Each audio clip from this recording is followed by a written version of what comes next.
नमस्कार दोस्तों, स्वागत है आप सबों का एक बार फिर से आपके अपने यूट्यूब चैनल रामगढ़ एडुकेयर में। समूह प्रबंधन ग्रुप मैनेजमेंट से सवाल करने वाले हैं महत्वपूर्ण एमसीक्यू।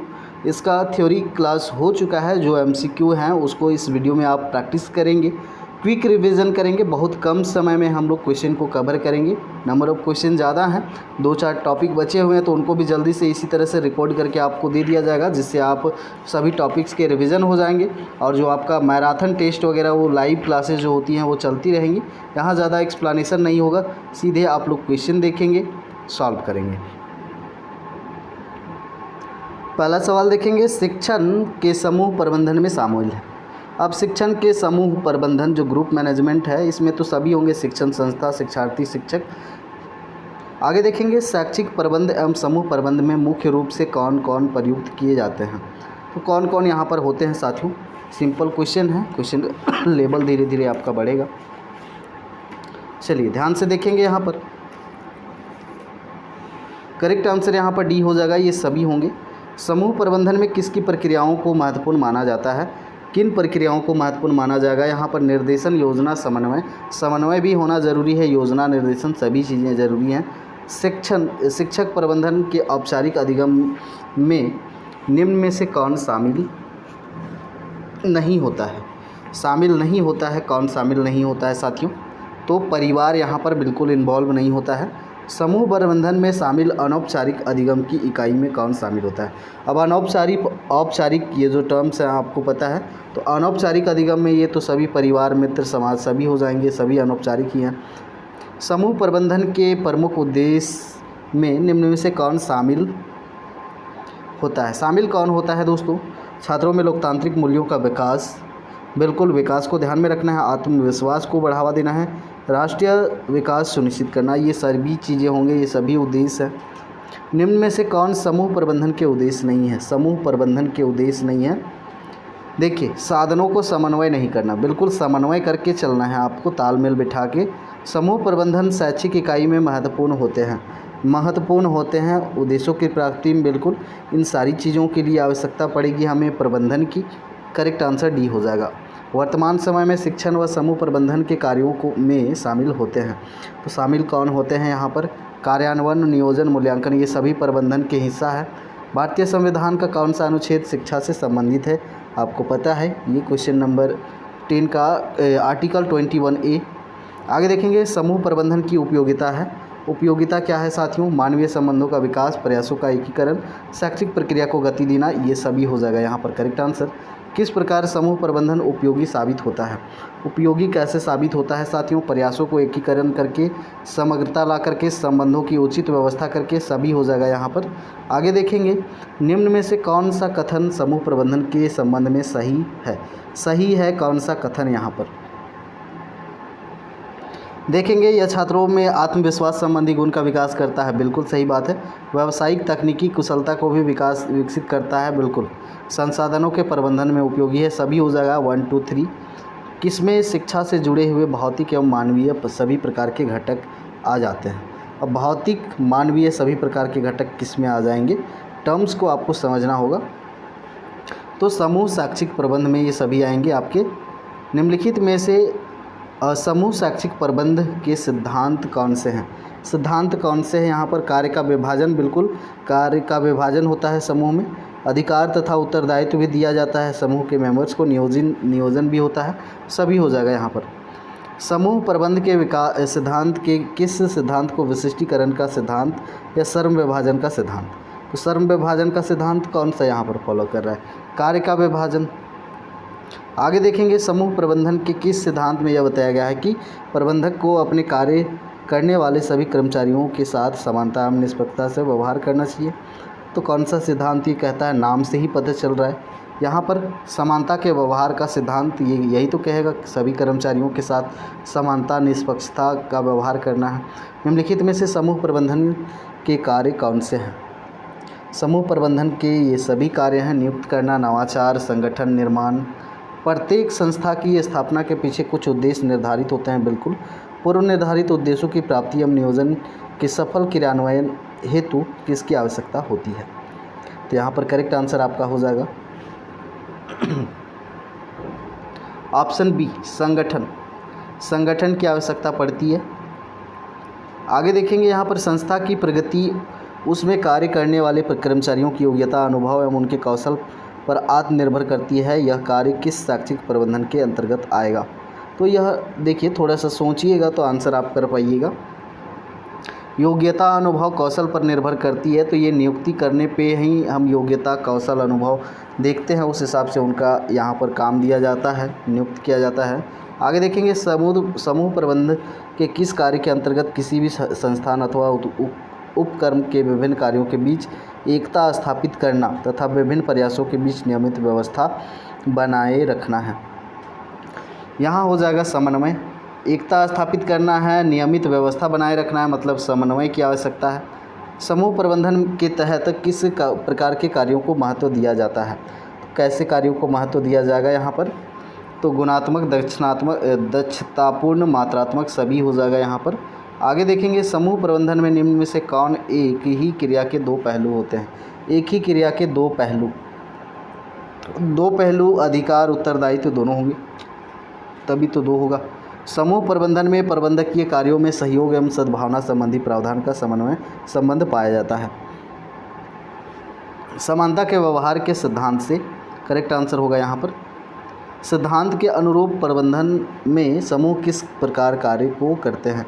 कैसे कार्य करते हैं? ईमानदारी पूर्वक, भावनात्मक पूर्वक, निष्ठापूर्वक सभी हो जाएगा, तभी तो जो उद्देश्य है हमारे ग्रुप का वो पूरा होगा। समूह प्रबंधन के किस सिद्धांत संबंधित सही कथन कौन सा है?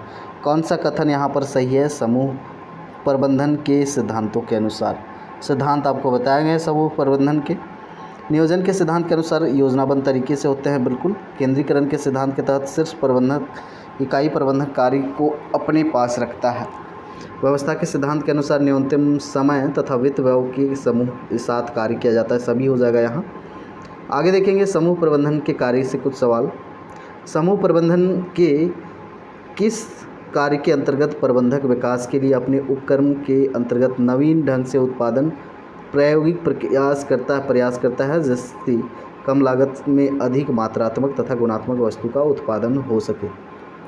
करेक्ट आंसर यहाँ पर हो जाएगा आपका नवाचार। आगे देखेंगे शिक्षा के निर्धारित उद्देश्यों की प्राप्ति किस क्रिया द्वारा की जा सकती है? चलिए क्वेश्चन नंबर 29 यहाँ पर करेक्ट आंसर हो जाएगा कुशल प्रबंधन। समूह शैक्षिक प्रबंधन एक मानवीय क्रिया है। किसी न किसी रूप में प्रबंध की सभी क्रियाएं मानव व्यवहार से ही संबंधित होती हैं।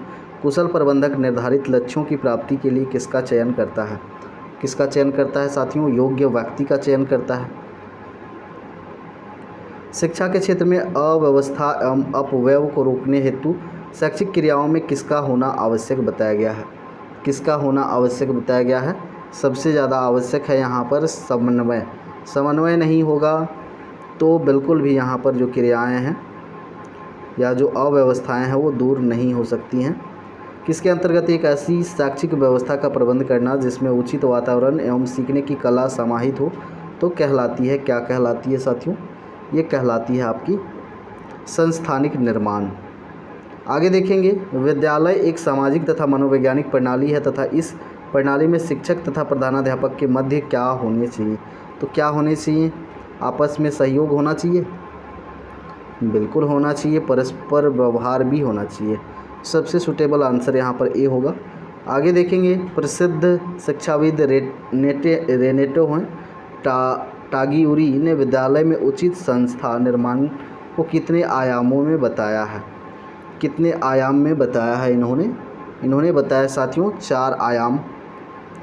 उन्हीं का और एक क्वेश्चन है, रेनेटो टागिउरी द्वारा प्रतिपादित संस्था निर्माण में के आयाम में निम्नलिखित में से कौन सा आयाम है?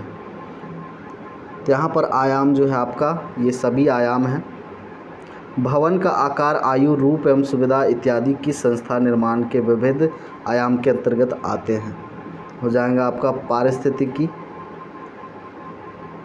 संस्था निर्माण के किस आयाम के अंतर्गत संस्था के व्यक्तियों के मूल्य, विश्वास, मानदंड, सोचने की पद्धति इत्यादि से है? ये हो जाएगा आपका संस्कृति। यहाँ पर करेक्ट आंसर हो जाएगा। प्रबंधन उपलब्ध संसाधनों का दक्षतापूर्वक तथा प्रभावपूर्वक तरीके से उपयोग करते हुए लोगों के कार्यों में समन्वय करना ताकि लक्ष्यों की प्राप्ति सुनिश्चित की जा सके। यह किसके संदर्भ में कहा गया? ये किसके संदर्भ में कहा गया है? व्यवसाय एवं संगठन के संदर्भ में कहा गया है साथियों। आगे देखेंगे, भारत में शैक्षिक प्रबंधन के अंतर्गत छात्र, शिक्षक, प्रधानाचार्य, अधिकारी तंत्र एवं राजनीतिक नेतृत्वकर्ता के बीच क्या स्थापित करने का प्रयास किया जाता है?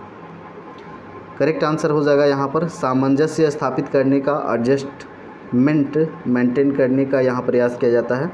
व्यक्तियों को परिवर्तन के लिए तैयार करने तथा परिवर्तन का प्रबंध करने की प्रक्रिया किसके आधार पर संचालित होती है? संचालित होती है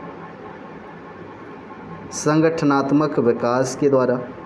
आगे देखेंगे, प्रबंध विकास नियोजित परिवर्तन तथा व्यवहारवादी शिक्षण की एक दीर्घकालीन एवं संगठन व्यापी प्रक्रिया होती है। इसके अंतर्गत किसकी वृद्धि की जाती है? किसकी वृद्धि की जाती है इसके अंतर्गत साथियों? इन सभी की।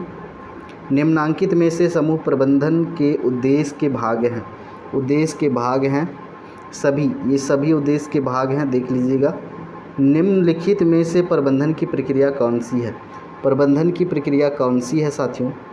निदान, खोज, सुधार, संस्थापन, ये सभी हो जाएगा यहाँ पर। आगे देखेंगे, प्रबंधन में मानव संसाधन प्रबंधन के सिद्धांतों तथा संगठन विकास की व्यूह रचनाओं व तकनीकों को समाविष्ट किया जा सकता है। तो यहाँ पर संस्थापन होगा करेक्ट आंसर आपका। आगे देखेंगे, किसके द्वारा प्रतिपादित पोस्ट कॉप विभिन्न संस्थाओं के प्रबंधन एवं प्रशासन में एक व्यापक रूप से लोकप्रिय तथा सबसे अधिक अवधारणा के रूप में संदर्भित किया गया है? तो ये किया गया है आपका लूथर गुलिक के द्वारा। लूथर गुलिक द्वारा निर्धारित निम्न में से पोस्ट कॉब के सिद्धांत कौन से हैं? पोस्ट कॉब के सिद्धांत कौन से हैं? यहाँ पर आपका करेक्ट आंसर डी हो जाएगा, ये सभी हो जाएंगे। पोस्ट कॉब के अंतर्गत कौन सी क्रिया उस दिशा में तय करती है जिसमें पूर्व निर्धारित परिणाम के लिए प्रयास करने के लिए संगठन के सभी प्रयासों तथा सभी जनशक्ति को निश्चित समय के लिए निर्देशित किया जाता है? योजना या आयोजन, ए होगा यहाँ पर करेक्ट आंसर। ऐसी प्रक्रिया जिसमें प्रबंधकीय विशेषज्ञता के लिए नियोजना प्रक्रिया के तहत निर्धारित लक्ष्यों को प्राप्त करने में सहायता करने की व्यवस्था करने की सलाह दी गई है, इसे कहते हैं क्या? इसे क्या कहते हैं साथियों? इसे कहते हैं संगठन निर्माण। आगे देखेंगे, किस सिद्धांत या प्रक्रिया में किसी भी संगठन के लिए मानव संसाधन को महत्व को दर्शाता है तथा विशिष्ट नौकरियों के लिए भर्ती, प्रशिक्षण तथा सही प्रकार के कर्मचारियों को बनाए रखने जैसी प्रक्रियाओं की रूपरेखा तैयार करता है? करेक्ट आंसर यहाँ पर हो जाएगा आपका स्टॉपिंग। स्टॉपिंग कहा जाता है इसको। पोस्ट कार्ड के तहत प्रबंधन में स्टॉपिंग के तहत किया जाता है। स्टॉपिंग के तहत किया जाता है यहाँ पर। स्टॉपिंग के तहत यहाँ पर सभी कार्य होते हैं साथियों। प्रबंधकीय कार्यों में संसाधनों के उचित अपव्यय हेतु कौन सी प्रक्रिया को अपनाया जाता है? अपनाया जाता है यहाँ पर बजटिंग करना। आगे देखेंगे, यहाँ पर प्रबंधन में नए नियम की बात करना, प्रशंसा करना आदि से संबंधित कार्य निम्न में से संबंधित होते हैं। ये हो जाएगा यहाँ पर आपका ऑप्शन बी, रिपोर्ट करना। आगे देखेंगे, शिक्षण संस्थान के सदस्य निम्न में से कौन होते हैं? तो सदस्य कौन होते हैं यहाँ पर? ये सभी होते हैं। ग्रिफिक्स के अनुसार समूह प्रबंधन प्रणाली कितने भागों में बांटा गया है? ये बांटा गया है 2 भागों में। ग्रिफिक्स के अनुसार शिक्षण संस्थान किस प्रणाली का भाग है? ये भाग है आपका साथियों मुक्त प्रणाली का। यदि प्रबंधकीय वातावरण का अध्ययन कर अपेक्षित वातावरण या पर्यावरण का निर्माण किया जाए तो संस्थाओं में किसकी गतिविधि बढ़ाई जा सकती है? किसकी गतिविधि बढ़ाई जा सकती है? गुणवत्ता व प्रभावशीलता की। आगे देखेंगे, निम्नलिखित में से कौन से समूह प्रबंध के महत्व हैं? समूह प्रबंध के महत्व है यहाँ पर करेक्ट आंसर हो जाएगा, ये सभी महत्व हैं साथियों। आगे देखेंगे, निम्नांकित में कौन एक प्रक्रिया के रूप में समूह प्रबंधन का महत्व है? तो महत्व है यहाँ पर करेक्ट आंसर हो जाएगा ये सभी। आगे देखेंगे, समूह प्रबंधन के बेहतर महत्वपूर्ण योगदान हेतु क्या आवश्यक होता है? क्या आवश्यक होता है? करेक्ट आंसर हो जाएगा यहाँ पर डी। आगे देखेंगे, मानवीय संसाधनों के समूह प्रबंधन सहायक होते हैं, तो किसके लिए सहायक होते हैं? ये सभी के लिए सहायक होते हैं। तो देखिए यहाँ पर एक्सप्लेनेशन वगैरह नहीं था, बस रिवीजन के लिए कम समय है तो सारे टॉपिक्स की आपको वीडियो चाहिए प्रैक्टिस क्वेश्चन के तौर पे आप बहुत ही कम समय में 2 गुना स्पीड करके इनको देख सकते हैं। मिलते हैं अगले वीडियो में, अगले लाइव क्लास में। ये PDF सारे आपको टेलीग्राम में दिए जाएंगे। धन्यवाद।